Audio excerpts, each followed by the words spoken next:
Sir Jagan గారికి కేతిరెడ్డి గారు shock ఇస్తున్నారు సార్. ప్రతిసారి అంటే ఎందుకు ఓడిపోయామన్న దానిపైన విశ్లేషణ చేస్తూ తన యూట్యూబ్లో వీడియోలు రిలీజ్ చేస్తున్నారు. అయితే ఇప్పుడు ఈ వీడియోల్ని తెలుగుదేశం వాళ్ళు ఎక్కువగా వైరల్ చేస్తున్నారు సార్. అసలు ఆయన ఏం చెప్తున్నారు, మరి దాన్ని తెలుగుదేశం వాళ్ళు ఎందుకు వైరల్ చేయాల్సి వస్తుంది? యాక్చువల్గా తెలుగుదేశం వాళ్ళతో పాటు వైసీపీ వాళ్ళు కూడా వైరల్ చేస్తున్నారు. అంటే ఎవరికి కావాల్సిన పార్ట్ వాళ్ళు వైరల్ చేస్తున్నారు. ఓకే, సాక్షిలో ఒక పార్ట్ వస్తుంది, జ్యోతిలో ఇంకొక పార్ట్ వస్తుంది. ఇది మామూలే కదా, తెలుగుదేశం వైసీపీ లేదా కూటమి వైసీపీ రెండు శిబిరాలుగా మోహరించినప్పుడు ఎవరికి పనికొచ్చే పార్ట్లు వాళ్ళు చేయడం అనేది మామూలే. కాకపోతే రెండు కూడా జనాలకైతే అందుబాటులోకి వస్తాయి. సో ఏదేమైనా కేతిరెడ్డి మామూలుగా ఆయన గుడ్ మార్నింగ్ ధర్మవరంకి వెరీ పాపులర్. సో ఆయనకి అలవాటు ఉంది వీడియోస్ చేయడం, కాబట్టి ఇప్పుడు కూడా ఆయన చేస్తున్నాడు. బట్ ఇప్పుడు ఆయన గెటప్ కానీ అంతా మారిపోయింది, కొంత గడ్డం అది పెంచి కొంత సీరియస్ అయ్యాడు. అంటే బాగా హర్ట్ అయినట్టుగా కనిపిస్తున్నాడు తను ఓడిపోవడం అనేది. దాని నుంచి ఆయన కొంత కోలుకొని అసలు ఓటమికి కారణాలు ఏంటి, మనం ఇప్పుడు ఈ ప్రభుత్వంతో ఎలా డీల్ చేయాలి, ఈ విషయాలు తనకు అనిపించినవి చెప్తున్నాడు. మంచి చెడ్డ అనేది పక్కన పెడితే ఆయనకు అనిపించినవి చెప్పడం అనేది మంచిదే. ఆ రకంగా జగన్ కూడా అతన్ని ఏమీ అడ్డుకుంటున్నట్టు కనపడట్లేదు. జగన్ కూడా తన ఇతరుల అభిప్రాయాలను మనం ఇంతకుముందు డైరెక్ట్గా వినలేదు, ఇప్పుడు విందామన్నట్టుగానే జగన్లో కూడా మార్పు కనిపిస్తుంది. మొన్న కూడా ఆయన ప్రజా దర్బార్ నిర్వహించినప్పుడు అనేక మంది ప్రజలు లేకపోతే కార్యకర్తలు, సామాన్య కార్యకర్తలు, కింది స్థాయి నాయకులు అందరికీ టైం ఇచ్చి అందరితో మాట్లాడి వాళ్ళకి నమ్మకం కలిగించడం, అట్ ద సేమ్ టైం వాళ్ళ అభిప్రాయాలు తను వినడం, ఇది ఎప్పుడూ నాయకుడికి ఉండాల్సిన లక్షణం. అది 5 ఏళ్ళుగా అతను చేయలేదు జగన్. దాని ఫలితం ఇప్పుడు అనుభవిస్తున్నాడు. సో ఇప్పుడు ఎప్పుడైనా కూడా ఓటమి మనకు అనేక విషయాల్ని తెలియజేస్తుంది. అదేదో సామెత ఉంది కదా, గెలుపు నిన్ను ప్రపంచానికి పరిచయం చేస్తుంది, ఓటమి ప్రపంచాన్ని నీకు పరిచయం చేస్తుందని. అంటే మన చుట్టూ ఏం జరుగుతుందనేది ఓడిన తర్వాత కానీ మనకు అర్థం కాదు, గెలుపులో మనకేమీ కనిపించవు. సో అది ఇప్పుడు జగన్కి అనుభవంలోకి వచ్చింది, జగన్ ఫేస్ చేస్తున్నాడు. సో దాని నుంచి జగన్ కూడా గుణపాఠాలు నేర్చుకుంటున్నట్టుగా కనిపిస్తుంది. సో కేతిరెడ్డి ఏం చెప్పాడు అని చూస్తే అనేక విషయాల మీద కేతిరెడ్డి మాట్లాడుతున్నాడు. లేటెస్ట్గా ఆయన వీడియోలో ఒకటి టికెట్ రేట్లు తగ్గించమని ఎవరూ వచ్చి నిన్ను అడగలేదు, నీకెందుకు అది, అనవసరంగా నువ్వు సినిమా వాళ్ళతో గొడవ పెట్టుకున్నావు, టికెట్ రేట్ తగ్గించడం అనేది నీ ఉద్దేశం మంచిదే కావచ్చు, కానీ ఎవరు అడగని దాన్ని నువ్వు చేసి సినిమా వాళ్ళకి యాంటీ కావడం. ఇప్పుడు అదే సినిమా వాళ్ళే తగ్గించుకుంటున్నారు ఆటోమేటిక్గా. అప్పుడేమో నువ్వు తగ్గిస్తే నువ్వు యాంటీ అయినావు, సినిమా వాళ్ళందరూ నిన్ను యాంటీగా చేశారు, దానివల్ల వాళ్ళందరూ కూడా తెలుగుదేశానికి సపోర్ట్ చేశారు. సో ఇది అవసరమా అనేది ఆయన మాట్లాడాను. అది లాజికల్గానే ఉంది. నిజంగా కూడా జగన్ని ఏ ప్రజలు వచ్చి మాకు టికెట్లు రేట్లు ఎక్కువైందని అడగలేదు. ఎందుకంటే సినిమా కొన్ని రకాల వాటికి జనం ఎంత ఖర్చు అయినా పెడతారు. మామూలుగా నిత్యావసర వస్తువులు ధరలు పెరిగితేనే వాళ్ళు ఏడుస్తారు.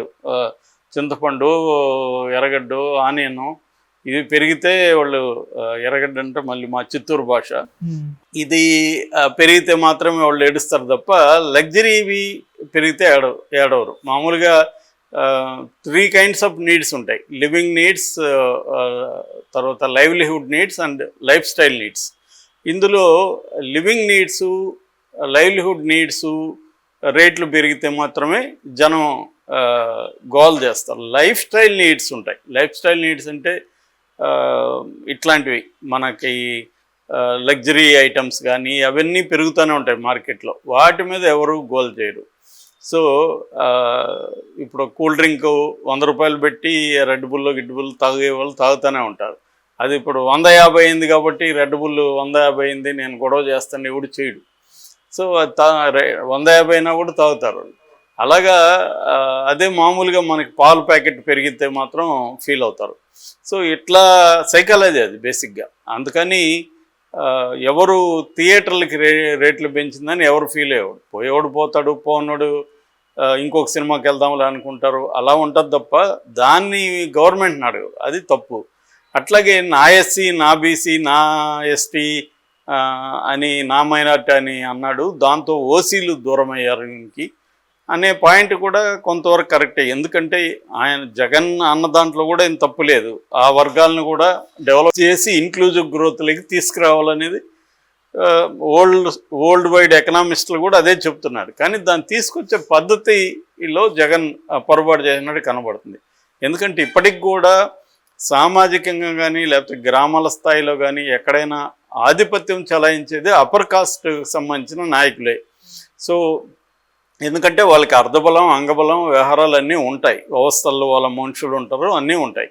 ఈ దళితులకి బీసీలకి వీళ్ళకి అవేవి ఉండవు ఇంకా. కానీ వాళ్ళ మీద డిపెండ్ అయ్యి రాజకీయాలు చేయాలంటే ఇప్పుడు కష్టం. సో ఫైనల్గా వాళ్ళకి చేసి వాళ్ళంతా ఓట్లు వేసారా అనేది కూడా లేదు అనేది ఈయన చెప్తున్నాడు. ఆ పాయింట్ కూడా లాజికల్గానే ఉంది.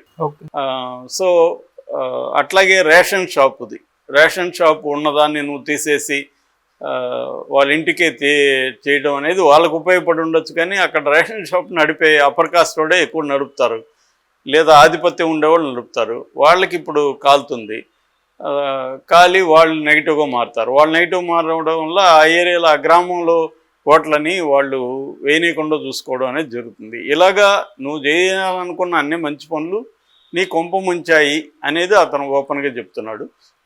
ఇదంతా కూడా వైసీపీ వాళ్ళు డీటెయిల్గా పెట్టకుండా ఎక్కడైతే జగన్ విమర్శించాడో అంతవరకే కట్ చేసి జగన్కి యాంటీగా కేతిరెడ్డి మాట్లాడుతున్నట్టు వైరల్ చేస్తున్నారు. నిజానికి జగన్కి యాంటీగా అతను మాట్లాడలేదు, జగన్ని పొగుడుతూ కూడా మాట్లాడారు అదే వీడియోలని.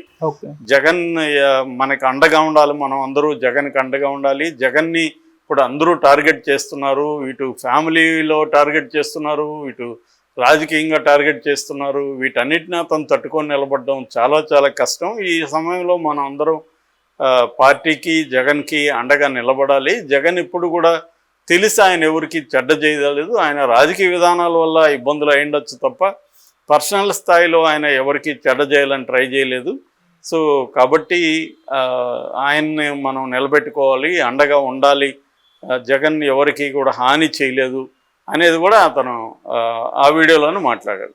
అంటే ఒక పార్టీలో ఉండి పార్టీ అధినాయకుడు కావచ్చు, పార్టీ పాలసీలను కావచ్చు, మనం ఓడిపోవడానికి ఏమేమి కారణాలు అనేది తను మాట్లాడుతున్నాడు. అట్లాగే తన ఆవేదన రాజకీయ నాయకులను మాత్రమే అన్ని సమస్యలకి మేమే కారణం అన్నట్టు ఎందుకు విమర్శిస్తారు, మిగతా వ్యవస్థలు లేవా, న్యాయ వ్యవస్థ ఉంది, బ్యూరోక్రసీ ఉంది, రకరకాల వ్యవస్థలు ఉన్నాయి కదా, మీడియా ఉంది, వీళ్ళందరినీ వదిలిపెట్టి సమాజంలో జరిగే సర్వ అనర్థాలకు రాజకీయ నాయకులే కారణం అంటున్నారు అన్న ఆవేదన కూడా ఆయన ఎక్స్ప్రెస్ చేశాడు. ఏదేమైనా తను దాచుకోకుండా చెప్పడం, ఆల్రెడీ ఆయన జగన్ కూడా వెళ్ళి కలిసి వచ్చేటట్టు జగన్తో కూడా చెప్పుండొచ్చు. దీన్ని ఓపెన్గా కూడా ప్రజల్లోకి, తన కార్యకర్తల్లోకి, నాయకుల్లోకి కూడా తన అభిప్రాయాలు తీసుకువెళ్ళాలనేది ఆయన ఉద్దేశం. అదైతే నాకైతే ఏమి బ్యాడ్గా అయితే ఏమీ అనిపించలేదు. తన అభిప్రాయాలు తను చెప్పాడు, దాని మీద చర్చ ఎప్పుడు కూడా జరగాలి.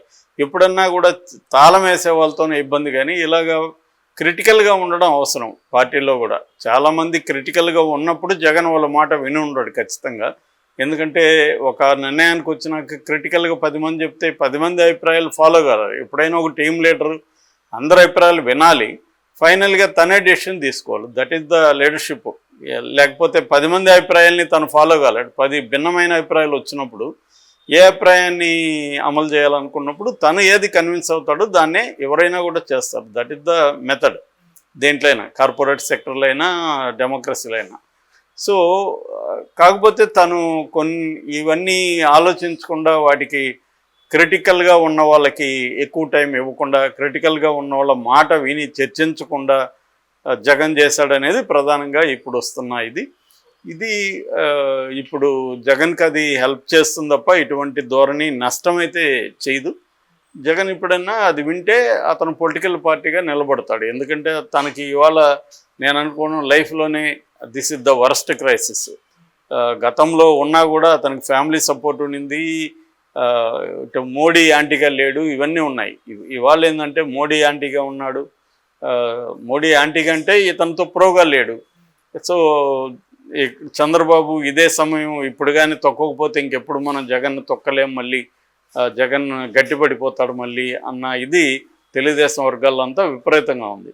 ఈ నేపథ్యంలో ఈ క్రైసిస్ని మామూలుగా కమ్యూనిస్టులు కూడా చెబుతుంటారు, క్రైసిస్ని ఆపర్చునిటీగా మార్చుకోవాలని, అంటే సంక్షోభాన్ని అవకాశంగా మార్చుకోవాలి అనేది కమ్యూనిస్టులకి ఉండే ఒక లక్షణాల్లో ఒకటి.